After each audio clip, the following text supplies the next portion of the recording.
T'as déjà dit à un de tes profs, de toute façon t'as rien à m'apprendre, je gagne plus que toi. En tout cas, là je pense à une classe en question où j'arrive en cours, dans ma tête, je me sentais plus, tu vois. Tony Montana. Ouais, dans la classe, la fameuse personne qui est hyper jalouse et tout, sort, bah ouais, mais elle est où ta Ferrari? Et je lui sors un truc du style, bah et toi la tienne elle est où? T'es trop fier, tu vois, et les gens ils étaient là, waouh, truc de fou. Moi je suis vraiment ravie par contre de pas t'avoir connu à cette époque.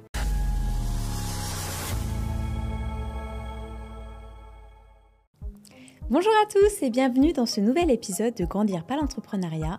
Et une fois n'est pas coutume, aujourd'hui c'est moi qui reçois Jérôme. Un plaisir d'être là. Merci d'être là.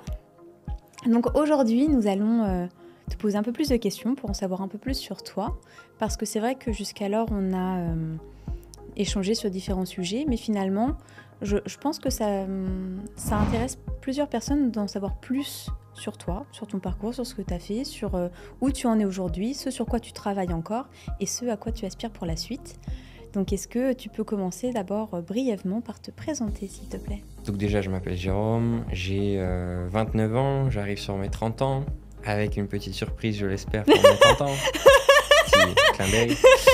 Et aujourd'hui j'ai plusieurs entreprises, dans le digital majoritairement, et un business physique qui est ce studio. Du coup pour tout ce qui est hors digital, bien que forcément toi tu le sais et vous l'aurez très bien compris, qui dit studio dit aussi contenu digital, donc en fait finalement c'est une activité qui est liée au digital mais qui est un business physique à gérer en tout cas ici. Donc majorité de mes business qui sont en ligne, que ce soit du e-commerce, que ce soit de la communication et du marketing, que ce soit du trading, que ce soit donc du coup les robots de trading, que ce soit donc lié à tout ça de l'investissement finalement. Ouais, globalement c'est ça, ou même de l'accompagnement, du coaching, ici et là lorsqu'il y a besoin. Bref, je me rends disponible avec les compétences que j'ai en fonction des profils que je connais et des besoins qu'il peut y avoir. Et puis j'y réponds de la manière que je peux. Et si je ne peux pas, je sais dire non aussi et réduire mes implications ici et là. Et qu'est-ce qui t'a amené vers le milieu du digital? Qu'est-ce qui t'a attiré dans ce domaine-là?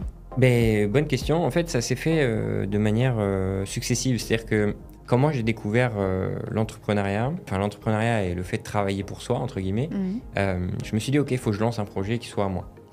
Premier projet, c'était une marque de bracelets, mais forcément, une marque de bracelets, il faut que tu trouves un moyen de la vendre. Soit c'est en physique, donc là, je n'étais pas trop mauvais, parce qu'en fait, j'avais très vite réalisé que malgré ma timidité passée, j'étais finalement quelqu'un qui était bon dans les relations humaines.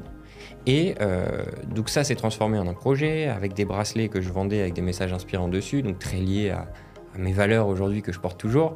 Et j'étais bon à les vendre physiquement, mais alors les vendre sur un site internet, j'étais extrêmement mauvais. Donc ça a été un peu le premier projet qui a fait que je me suis dit, non pas que j'ai envie de faire du digital, mais j'ai besoin de faire du digital. Sinon, je vais être obligé de vendre un par un mes bracelets et dans 1000 ans, on y est encore, quoi.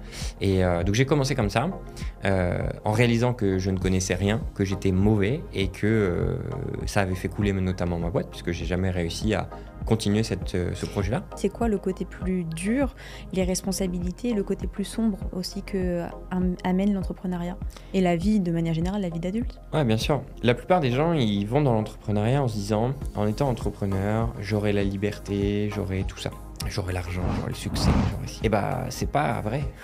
La réalité, c'est quand tu es entrepreneur, t'es pas libre. C'est parce que tu as des engagements et des responsabilités vis-à-vis de quoi? Vis-à-vis de potentiels clients, vis-à-vis de ton activité et vis-à-vis de son développement, ainsi que les équipes qui peuvent travailler avec. Salariés, freelance, partenaires, peu importe. Donc, quand tu es entrepreneur, tu es obligé de te présenter, d'être là, de faire le taf. Finalement, quand tu as un projet et que tu es focus dessus, c'est bien parce que dans ton viseur, dans ton énergie, dans ta direction, il n'y a que ça. Tu y vas, tu fonces, tu n'as pas le temps de réfléchir. Par moment, tu prends du recul pour comprendre si la direction est bonne, si ceci, si cela, si toi, tu es bien, si... Est-ce que, du coup, tu recommanderais d'être multi-entrepreneur, du coup? Si les gens sont en capacité d'arriver à une certaine mesure où ils savent automatiser 100% et savent être inutiles, oui. S'ils ne sont pas en capacité de le faire, je dirais que non. Parce que autant être focus sur un business, quitte à revendre ou arrêter complètement et passer à un autre. Ça te libère l'espace dans l'esprit, ça te retire les responsabilités, ça te permet de mieux faire le travail là où tu mets ton énergie et ça te permet finalement d'aller performer. Chose que moi je ne fais plus, je ne performe plus dans mes activités à l'heure d'aujourd'hui. J'ai trop d'activités, j'ai trop d'éléments où j'ai gardé une implication, où j'ai gardé un engagement, même si je l'ai réduit, qui fait que mon énergie et mon esprit, tout ça c'est un peu flou finalement. Nous allons revenir à votre parcours. À quel moment tu t'es senti entrepreneur? Est-ce que quand tu as commencé à te dire, par exemple avec Brass Life, est-ce que tu t'es tout de suite dit ça va faire de moi un entrepreneur? Ou est-ce qu'au début tu t'es dit c'est un projet et... Dès le premier jour. Dès le premier jour. Dans ta tête, tu sais, c'est l'ego. Hein. C'est ça y est. Je suis entrepreneur. La majorité des gens qui arrivent dans l'entrepreneuriat, qui se découvrent que c'est quelque chose qui est fait pour eux, ils seront fiers et l'ego va les pousser à dire je suis entrepreneur, sache-le. Et moi, ça a été le cas. Dès le premier jour, j'ai lancé mon premier projet, même si j'étais encore en train de faire son business model. Voilà, j'étais dans cette phase à devenir, mais je l'étais déjà, tu vois. Aux yeux des gens, non, mais moi j'ai lancé mon projet, tu comprends. Et alors là, j'en rigole et je me moque un peu de moi-même, mais j'avais ce discours plus ou moins maîtrisé, parce que j'étais pas non plus quelqu'un avec un ego surdimensionné, mais j'ai eu des phases où quand même mon ego a monté. Et quand je dis entrepreneuriat, ça l'a même fait dès le moment où j'ai découvert, parce que moi j'ai découvert tout ça grâce au marketing de réseau, le fait de découvrir qu'on peut échanger son temps contre de l'argent, non pas son temps, mais son chiffre d'affaires contre de l'argent. Donc, entre guillemets, soit des commissions, soit ton propre chiffre d'affaires où tu gardes des marges, et donc fais des profits derrière. Ça a été pour moi le déclic de me dire, ouais, je suis entrepreneur, ça y est, je fais ça, c'est parti. Et donc, du coup, depuis cette période-là, je me considère entrepreneur. Et je le suis finalement réellement, et je suis fier de l'être, même si je suis multi-entrepreneur, je reste entrepreneur avant tout. Donc, j'ai un tempérament d'entrepreneur par nature, de vouloir créer des choses. Sauf que, avec le temps, je me rends compte que c'est beaucoup d'énergie, beaucoup d'implication, et que se créer des choses, demain, je le matérialise beaucoup plus à trouver les bonnes personnes qui vont le développer pour moi. Ok. Voilà. Et donc l'argent que je génère, l'aisance financière que je vais en générer, de tout ce que je fais aujourd'hui et de ce que je continue à créer, va être pour me permettre de chercher ces bonnes personnes, de les déceler et travailler avec eux. Ok. Voilà. Hyper intéressant. De quoi devrait se méfier quelqu'un qui débute dans l'entrepreneuriat? En vrai, il ne faut même pas se méfier. Tu y vas, tu fonces et tu vois, parce que de toute façon, il y a tellement de choses qui vont mal se passer, de toute façon. Donc, se méfier, ça va juste te paralyser et t'empêcher d'avancer et de pratiquer. Alors que de toute façon, c'est parce que tu pratiques que tu deviens meilleur et que tu comprends. Tu peux pas comprendre si tu n'as pas fait. On peut te le dire 10 fois, 100 fois, tu vas jamais comprendre. Alors que quand tu l'auras fait, ah, c'est ça qu'il voulait dire, putain, j'ai été con. Oui, mais au moins, t'as compris. T'en as fait l'expérience. Parce que t'as fait.